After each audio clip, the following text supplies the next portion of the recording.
madali ang buhay ng seaman.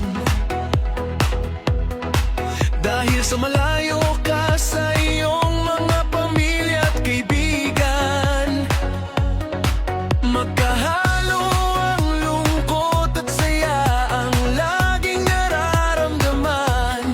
Dahil sa pagsasakripisyo para sa magandang kinabukasan. Pero ang kanyang biyaya ay ibinabahagi din niya sa iba, sa pamamagitan ng pagbibigay ng